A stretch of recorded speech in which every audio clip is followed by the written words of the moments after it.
Example 9.6. A kite is flying at the height of 75 meter above the ground.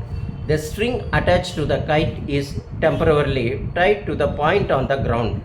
The inclination of the string with the ground is 60 degree. Find the length of the string assuming that there is a no slack in the string. அப்படின்னு கொடுத்துருக்காங்க. அதாவது ஒரு கைட்டு ஒன்று இங்கே பறக்குது, கீழேருந்து 60 degree ஆங்கிளில் இங்கே பறக்குது. ஓகேங்களா?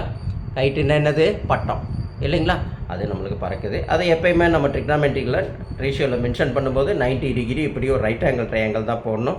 90 டிகிரிக்கு ஆப்போசிட் சைடில் இருக்கிறத ஹைபாட்டினஸ்ன்னு சொல்கிறோம். அதை தான் இங்கே என்னவா கன்சிடர் பண்ணுறாங்க? ஸ்ட்ரிங் என்னென்னு அந்த கயிறு. ஓகேங்களா? அப்போது இது இது கேட்குறாங்க 60 டிகிரி ஆங்கிளில் இருக்குதுன்னு சொல்கிறாங்க. இங்கே ஆப்போசிட் சைடு அதை தான் பர்பெண்டிகுலர்னு நம்ம சொல்கிறோம். இங்கே இது பேஸ் நம்மளை பொறுத்த வரைக்கும். நம்மளுக்கு தேவையானது எது ரெண்டு கேட்குறாங்க? இது கொடுத்துருக்காங்க, இது கேட்குறாங்க இல்லைங்களா? அப்போது இந்த சைன் 60 டிகிரி ஆங்கிளும் கொடுத்தாச்சு, சைன் 60 டிகிரி. அப்போ நம்மளுக்கு என்னது? Perpendicular by hypotenuse. அப்போ perpendicular by hypotenuse equal to opposite side by hypotenuse. அதாவது ஏபி எது? ஏபி பை தீட்டாக்கு இது ஏபி இல்லைங்களா? அப்போ AB by AC, AB by AC.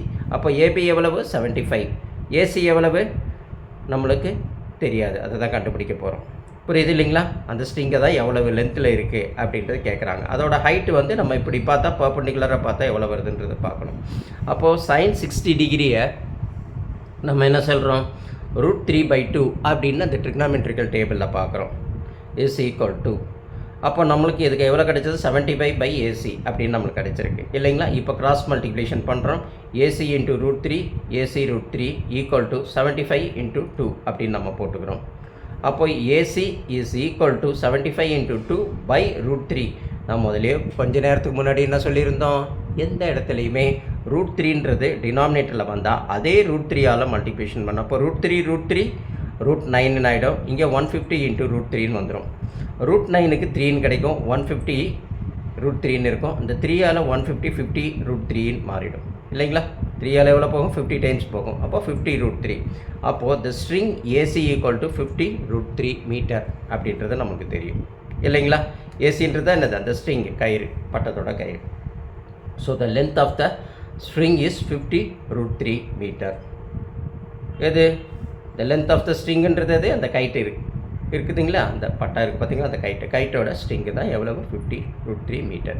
புரியலன்னா ஒரு தடவைக்கு இதை பார்த்துக்கோங்க. அதேமாரி நம்ம டயக்ராமே என்ன செய்கிறாங்க பாருங்கள். அப்போ தான் உங்களுக்கு இந்த என்ன செய்யும்? புரிதல் அப்படின்றது, அது அண்டர்ஸ்டாண்டிங் அப்படின்னு உங்களுக்கு வரும். ஏன்னா எது கிவன், எது நம்மளுக்கு ரிக்யர்மெண்ட்டு, அதை தான் நம்ம என்ன செய்கிறோம்?